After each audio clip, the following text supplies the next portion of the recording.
दरम्यान हवामानासंदर्भात एक अगदी महत्त्वाची बातमी आहे। राज्यात हवामानात अचानक मोठा बदल झालेला आहे। मध्य महाराष्ट्र, मराठवाडा आणि इतर भागांमध्ये अवकाळी पाऊस, वादळी वारे आणि गारपीट झाली आहे। हवामान विभागानं आज मध्य महाराष्ट्र आणि मराठवाड्यातील अनेक जिल्ह्यांसाठी ऑरेंज अलर्ट जारी केलाय, तर राज्यातील इतर भागांमध्ये येलो अलर्ट आहे।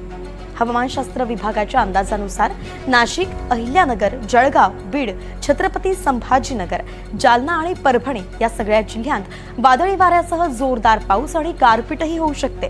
हे भाग आज आणि पुढील काही तासांसाठी अत्यंत धोकादायक ठरू शकतात।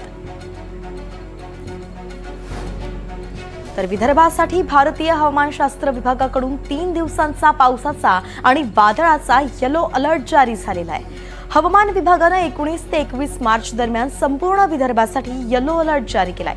या काळात विदर्भातील विविध भागात विजांच्या कडकडाटासह वादळी वारा आणि पावसाची शक्यता आहे। पुढील 5 दिवसांत कमाल तापमानात 3 ते 5 अंश सेल्सिअसनं घट होण्याचीही शक्यता आहे, ज्यामुळे सध्या जाणवणाऱ्या उकाड्यापासून नागरिकांना तात्पुरता का होईना दिलासा मिळेल।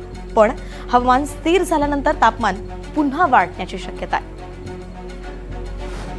तर इकडे जळगाव जिल्ह्यात अनेक भागांमध्ये काल सायंकाळी अवकाळी पावसासह गारपीट झाली आणि त्यामुळे कापणीवर आलेल्या गहू, हरभरा आणि मक्याच्या पिकाला मोठा फटका बसलाय। भुसावळ, जामनेर, बोदवड, भडगाव, पाचोरा आणि चाळीसगाव या तालुक्यांमध्ये अवकाळीमुळे पिकांना मोठा फटका बसलाय। तर आजही जिल्ह्यात अनेक ठिकाणी वादळी वाऱ्यासह अवकाळी पावसाची शक्यता वर्तवली आहे।